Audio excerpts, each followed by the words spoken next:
Good morning, everyone. It's Dr. Velvet, the metaphysician, and you're here with Table Talk, and we're going to continue a conversation that we've had in the past few weeks.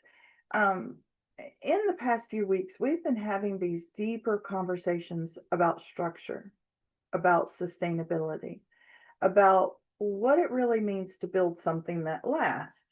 And today I want to share a little more about why this matters so much to me personally, because this didn't just come from theory, it came from watching what happens to talented practitioners time and time again.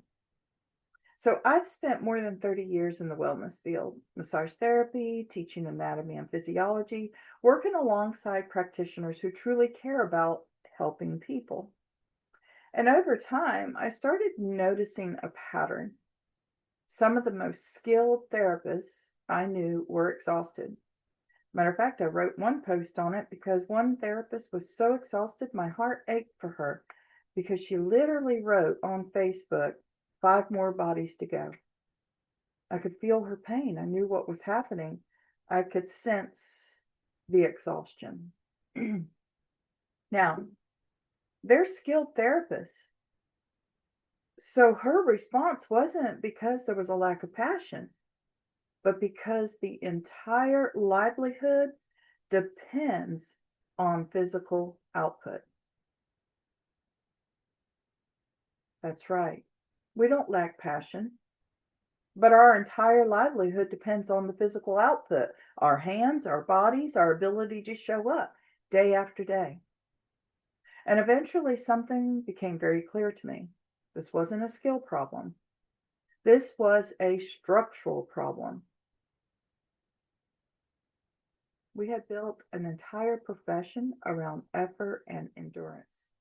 More sessions, more hours, more output.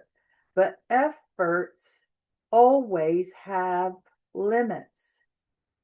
Our effort always has limits.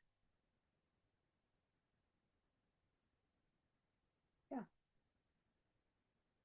Structure is what allows work to continue without costing the practitioner their health or their future. So that realization changed the way I started thinking about everything. I believe talented practitioners deserve more than a career built on endurance. They deserve support. They deserve reinforcement. They deserve systems that allow their work to continue without draining the very people doing the work. So that's why I've been talking so much about scaling and structure lately. Because when the practitioner is reinforced, everything changes. The work deepens and the pressure lifts. And suddenly the future doesn't feel fragile anymore. And I really do feel that it is a conversation that we need to have with each other, because some of us come into the idea that if somebody says 5 more bodies to go, that we need to report them. We need to talk to somebody else and say, hey, they shouldn't be talking this way. Or what if, and I have seen this as well in our conversations, what if you as a therapist are now going to another therapist who's sharing this information with you, how exhausted she is, and that she looks forward to cancellations.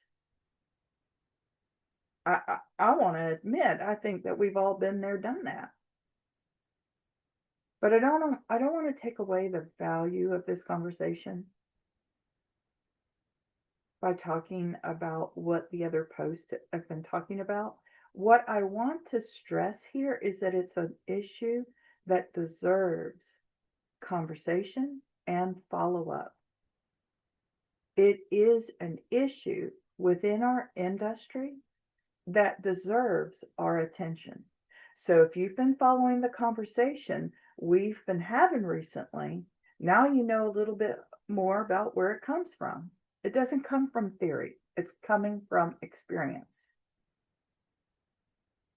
And it's coming from a place and a belief that our profession, deserves structure that actually holds. How are we any less? Why would we lessen our profession? It deserves to hold the professionalism that we all are. And I will admit this, is that not all businesses have structure. That was hard for me to visit as well. But I'm concerned about the wellness field because that's the vein I live in. That's what I'm passionate about. I want therapists to learn what I've learned so that they can get more out of their business, more out of their longevity, and even more out of their wealth.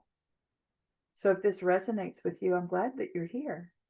And this conversation is just getting started. Have a great day.